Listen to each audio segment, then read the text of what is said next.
U.S. may be violating international law in its response to protesters, UN expert says. Here's a summary of the article. In cities across the United States this past week, protesters have been confronted by police carrying shields and batons and hulking armored vehicles that might look to some people like a scene straight out of a war zone.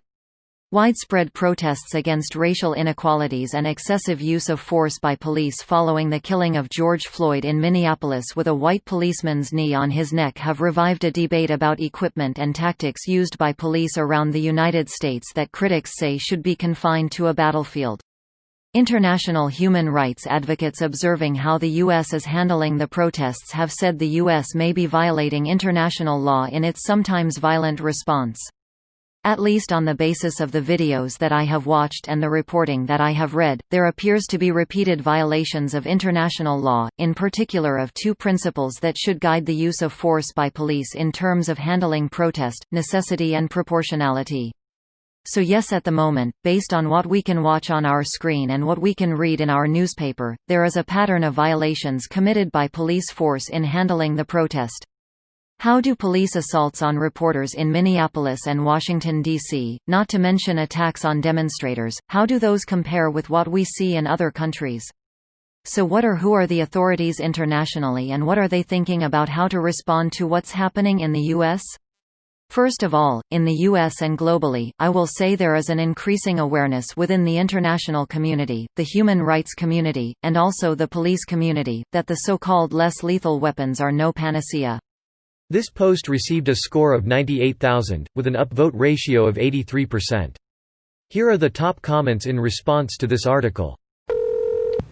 How is it not immediate dismissal from your police department if you cover your badge number while in uniform on duty?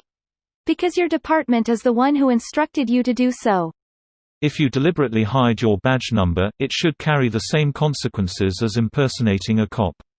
Because you've chosen not to be a public servant at that point. Edit, or name. Undercover cops do not wear uniforms.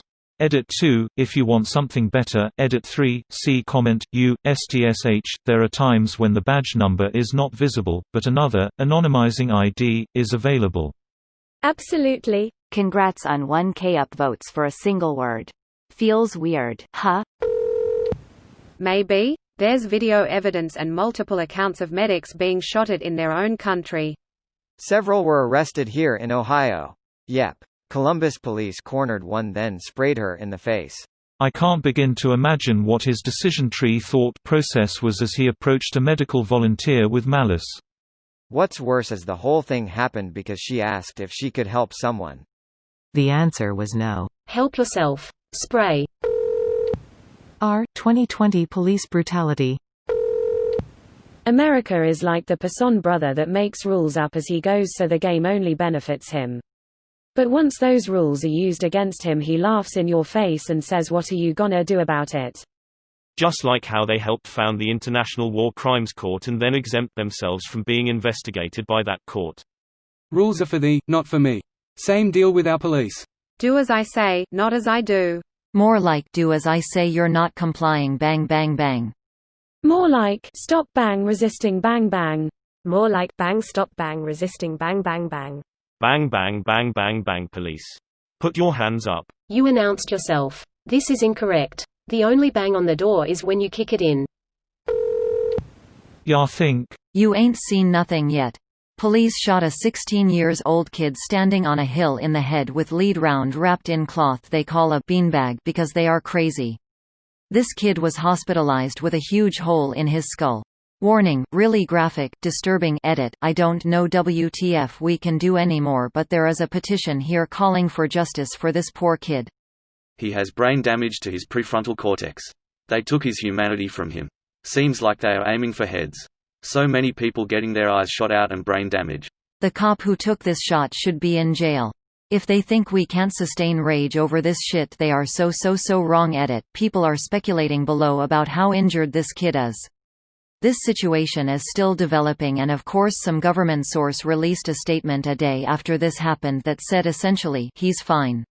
If you want to hear how injured this kid is, you can hear it from his brother as he cries and pleads with local council to do something 2 days ago. Warning, heartbreaking, this is the most recent source I've seen. This video was automatically created by Reddit to speech. The article and comments in this video were selected from Reddit according to their upvotes, and any paraphrasing was performed by smmry.com, without any human intervention.